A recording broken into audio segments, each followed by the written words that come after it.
नमस्कार, मैं सिद्धार्थ शुक्ला। इतनी बार आ चुका है कि अब घर वाले इसे रिश्तेदार मानने लगे हैं। जी हाँ, ये लाइन भले ही आयुष्मान खुराना ने बधाई हो में मस्ती मजाक में कही थी, लेकिन अगर आज के हालातों पर लागू की जाए तो लगता है कि जैसे सीधा कोरोना के लिए लिखा गया हो। हमारे पड़ोसी देश चीन से आया हुआ यहाँ बिन बुलाया मेहमान अब इतना बेशर्म हो चुका है कि जाने का नाम ही नहीं दे रहा। साल 2019 में जिस वायरस ने काजलदा की चाय से लेकर 5 स्टार होटलों तक का धंधा पानी बंद करवा दिया था, वही वायरस अपना सड़ा हुआ मुंह लेकर फिर से लौट आया है और इस बार अकेला नहीं, अपना एक नया साथी भी लेकर आया है।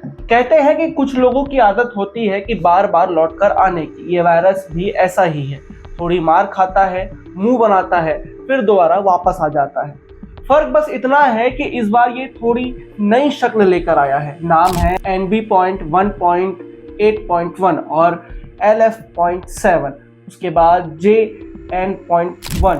आपको भी नाम सुनकर यही लग रहा है ना, जैसा कोई नया लॉन्च हुआ मोबाइल हो या फिर किसी सीक्रेट मिशन की कोडिंग। लेकिन जनाब, ये है कोरोना के नए वेरिएंट जो भारत में फिर से दस्तक दे चुके हैं, और वो भी ऐसे कि दिल्ली से लेकर केरल और केरल से महाराष्ट्र तक सबको फिर से मास्क की याद दिला दी है। अब जरा ध्यान दीजिए स्वास्थ्य मंत्रालय के मुताबिक एक्टिव केस की गिनती पर। यहाँ गिनती 1000 के पार हो चुकी है और इनमें सबसे ज्यादा मामले केरल के 430 हैं। इसके बाद महाराष्ट्र में 209 और दिल्ली में 104 नए केस हैं। और यही नहीं, पिछले हफ्ते 7 मौतों की भी खबर है, 4 महाराष्ट्र में, 2 केरल में और 1 कर्नाटक में। यानी साहब, मामला मजाक में लेने लायक नहीं है। अब आते हैं असली मुद्दे पर। आखिर ये NB.1.8.1 और LF.7 JN.1 है क्या? इसके पीछे मामला ऐसा है कि दरअसल जब कोई वायरस इंसानों या जानवरों को पकड़ता है तो वो अपने लाखों करोड़ों कॉपी बनाता है और इस कॉपी पेस्ट के खेल में कई बार गड़बड़ी हो जाती है। मतलब उसकी कॉपी एकदम हूबहू नहीं बन पाती, उसमें थोड़े बहुत बदलाव हो जाते हैं। यही बदलाव कहलाते हैं म्यूटेशन, और म्यूटेशन से जो नया अवतार निकलता है उसे कहते हैं वेरिएंट। तो अब समझ गए ना कि ये NB.1.1 और LF.7 दरअसल हमारे पुराने जान पहचान के ही हैं, जिन्हें वैज्ञानिक उपवंश या सब वेरिएंट कहते हैं। और इनका बाबू यानी कि JN.1 इस वक्त भारत में सबसे ज्यादा घूम रहा है। भारतीय SARS-CoV-2 जीनोमिक्स कंसोर्टियम के डेटा के मुताबिक भारत में पाए गए कोरोना मामले में 53% केस JN.1 से जुड़े हुए हैं। इसके बाद BA.2 वेरिएंट के 26% और बाकी ओमिक्रॉन परिवार के बाकी सब लाइनेज 20% में आते हैं। यानी भले ही वायरस के कपड़े बदले हों, लेकिन चाल वही है, धीरे धीरे आना, शांति से फैलना, और जब समझ में आए तब तक सबको अपनी गिरफ्त में ले लेना। अब जरा इसके खतरे के बारे में बात करते हैं। WHO यानी कि विश्व स्वास्थ्य संगठन का कहना है कि यह वायरस भले ही पूरी दुनिया में फैल रहा हो, लेकिन इसका सार्वजनिक स्वास्थ्य पर खतरा कम है।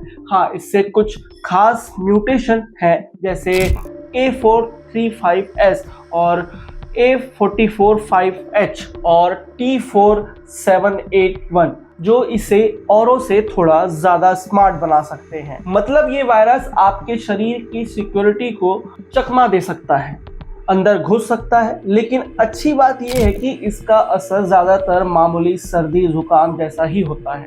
मतलब खांसी, बुखार, थोड़ी बदन दर्द और आराम से ठीक हो जाने वाली बीमारी है ये। भले ही यह वेरिएंट चुपके चाप शरीर में घुसने वाला क्यों ना हो, लेकिन इसका जो खतरा है वो पुराने कोरोना जैसा नहीं है, क्योंकि अब हम वैक्सीन लगा चुके हैं तो हमें खतरा उस तरह नहीं है जिस तरह खतरा हमें पहले था।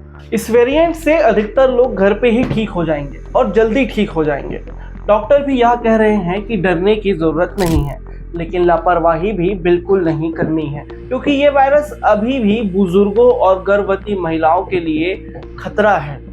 उन्हें इस वायरस से अभी भी खतरा और जोखिम है। अब थोड़ा ग्लोबल एंगल भी सुन लीजिए।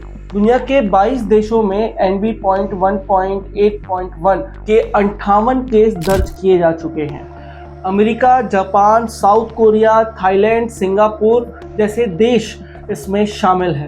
अमेरिका के कैलिफोर्निया, वॉशिंगटन, वर्जीनिया और न्यूयॉर्क जैसे राज्यों के एयरपोर्ट्स पर जब स्क्रीनिंग हुई तो यही वेरिएंट सामने आया। भारत में अप्रैल में तमिलनाडु में NV.1.8.1 का पहला केस आया था और मई में गुजरात में LF.7 के 4 केस सामने आए। ICMR के डायरेक्टर डॉक्टर राजीव बहल ने भी लोगों को भरोसा दिलाया है कि सरकार पूरी तरह अलर्ट है। केस बढ़ रहे हैं लेकिन पैनिक होने की जरूरत नहीं है। अभी तक ज़्यादातर मामले में गंभीर लक्षण नहीं मिले हैं, लेकिन सतर्कता जरूरी है क्योंकि ये सब वेरिएंट पुराने वेरिएंट को चकमा देकर आपके शरीर में घुस सकते हैं। यानी जिनका इम्यूनिटी सिस्टम कमज़ोर है या जिन्होंने वैक्सीन नहीं लगाई है उन्हें थोड़ा ज़्यादा ध्यान रखने की ज़रूरत है। केंद्रीय स्वास्थ्य सचिव पुण्य सलीला श्रीवास्तव ने खुद एक उच्च स्तरीय बैठक बुलाई जिसमें ICMR और DGHS के बड़े अधिकारी शामिल हुए और पूरे हालात की समीक्षा की गई। सरकार का कहना है कि हम हर स्टेट की डेटा पर नज़र रखे हुए हैं और अगर ज़रूरत पड़ी तो ज़रूरी कदम उठाए जाएंगे।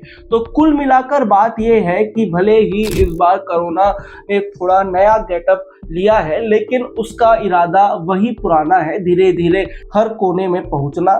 फर्क सिर्फ इतना है कि हम अब पहले से ज़्यादा सतर्क हैं, वैक्सीन हम ले चुके हैं और हमारे पास अनुभव है और सबसे बड़ी बात सामूहिक समझ भी है। लेकिन याद रखिए यह समझ किसी भी स्थिति में लापरवाही में नहीं बदलनी चाहिए। तो जनाब मास्क लगाना शुरू करिए, भीड़ भाड़ से बचिए और सबसे ज़रूरी बात बिना मतलब के बाहर जाकर कोरोना को न्योता मत दीजिए, क्योंकि भले ही कोरोना नए नाम और नए स्टाइल में आए उसका असली मकसद तो एक ही होता है, बीमार करना। और हम सबका मकसद भी अब साफ है, स्वस्थ रहना और दूसरों को भी स्वस्थ रखना।